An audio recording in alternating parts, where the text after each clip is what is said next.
Hey folks, this is ioEther and we're back with some more World of Tanks. As you can see, this is Deadly Smurf. He's in his tier 6 medium tank, the Firefly VC.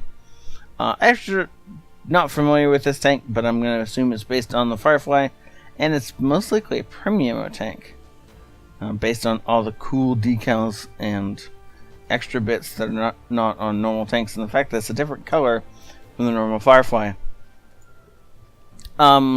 Still a UK tank, but that's okay. One other thing about this game is, of course, it's a tier 8 game on Manovka. It's an encounter battle, but mostly it's a tier 8 game, which means we are bottom tier. We've been getting a bunch of these lately. I don't know if that's just the way it's worked out, but it's been a while since I remember getting more than like 2 of these in a single week. So it's actually been a joy to watch them, because of course it's you know almost mundane to watch a tier 8 or a top tier guy stomp around and take out all his foes and win the day, and it happens, right? I mean, it happens every day, and when it's happening to us, it feels really great to be on top and just be able to do what you want, be aggressive when you want to be aggressive and stuff like that. But as a bottom tier tank, you have to be a lot more sneaky and a lot more cautious and a lot less aggressive if you still want to do all that stuff, because you don't have the armor, the gun, or the speed sometimes, health, definitely health, to be able to do all that stuff. So going aggressive on one of the top enemy heavy tanks is probably a bad idea in a bottom tier medium tank. That's what Deadly is doing right now. He does put a shot into the E5 and somehow manages to get out of there without the E5 shooting at him again, or shooting at him in return, which is quite nice. Oh, good lord, I don't know why I do know why I'm yawning. I've done like 3 or 4 of these today, and I'm just trying to go a little bit crazy. Taking a risk, he pushes through his own cover to shoot the STRV. Gets rewarded by the first shot from the STRV. Wow, the STRV 74 bouncing. Unfortunately, the next one takes out his his driver and tracks and does damage to him. And in return, he doesn't even get to kill the guy. Now pushing around the thing, unfortunately, he gets shot by his own AMX, and then bounces a shot from the Skoda. The AMX was simply trying to kill the STRV that we were trying to kill, and we walked into his shot. I mean, that guy, I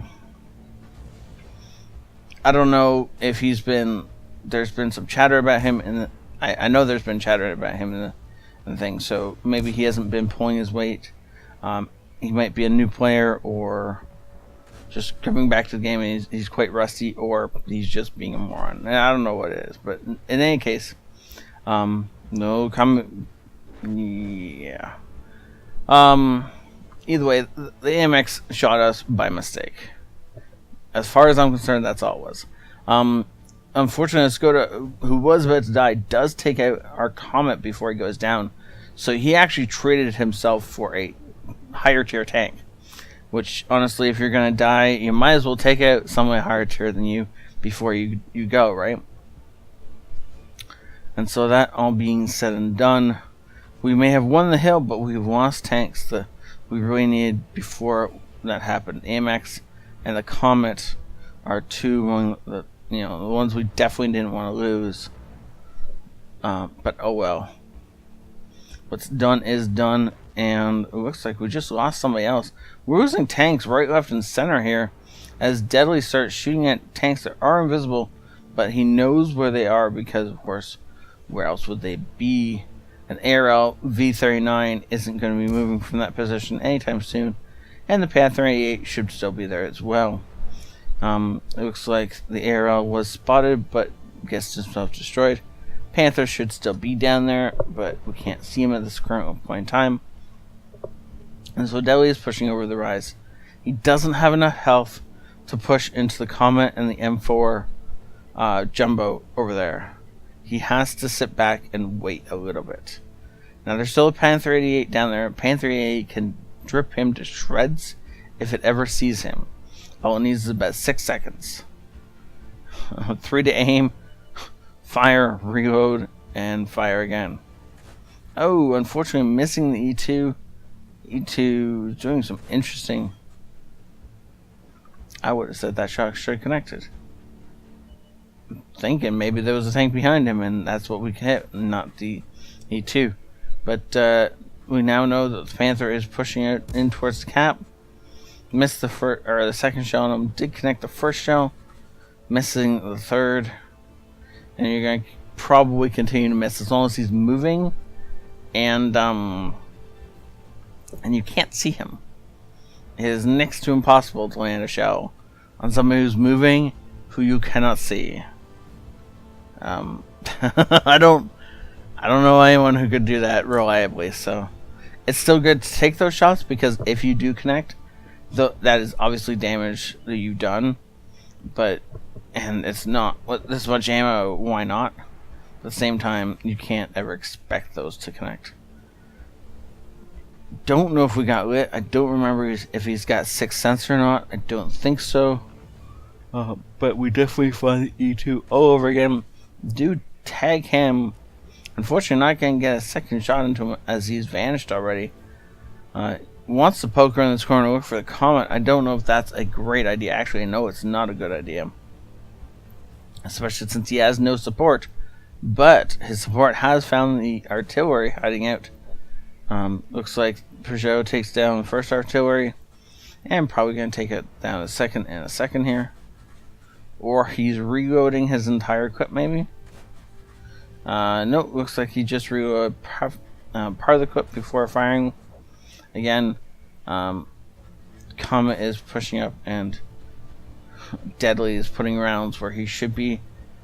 The problem is that Comet is going to find our Progetto before we get down to a position where we can reliably shoot the Comet. No. Are we going to kill the Comet before he kills our Progetto? Why is the Progetto not dead yet? I don't know. Looks like, yes, we do save the Progetto's life. Oh, that's why Progetto's not dead yet. The Comet low rolled, and 33 health is all that stands between that Progetto and death. There's no enemy artillery, so there's that. There is still, however, an E2. Panther M10 is jumping on our guys. I don't know if they're going to be able to survive that.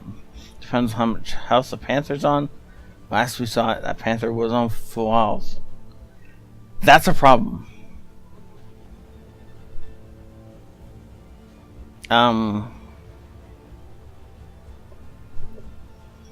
Cheeto's got to be circling around looking for way to deal with the Dicker Max. Sorry, I got lost in the conversation between the Progetto and the rest of our team, who seem to think the Progetto isn't very awesome. And the Progetto hates the rest of our team because they just sat around and watched people die. But they couldn't actually do anything bad. They're way back defending a base. And so there isn't much they can do right now. Technically it's a 4v3, but yes, these two find a way to eliminate the Cheeto. They're not going to be able to push on the Panther. So we're going to have to figure out a way to... Oh, well, that's the Cheeto, sorry. Goes ahead and takes out the Dicker Max, and that is going to be a problem. So, just barely over 400 health between the three people. We're now in a 3-on-2 with something that can definitely skew the numbers. Cheeto has the possibility of taking both these guys out fairly quickly, and the enemy E2, assuming they're both next to each other, can definitely do that. E2 shows his face, put one shell into him, bounce one.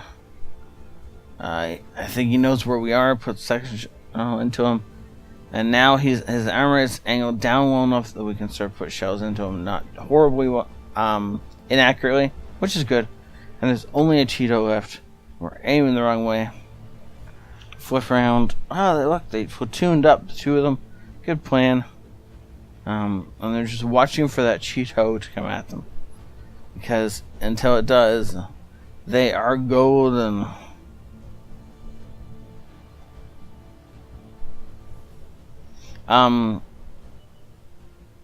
So Deadly pushes in.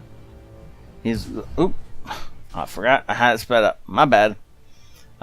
He is looking to aggress on the Cheeto. Of course, he has the most health of his entire team, which isn't saying much considering the fact that he's got less than 200 health. Am I still in free camera? Nope. This is fixed camera. This is what he wants to see. Okay, well, that is game then.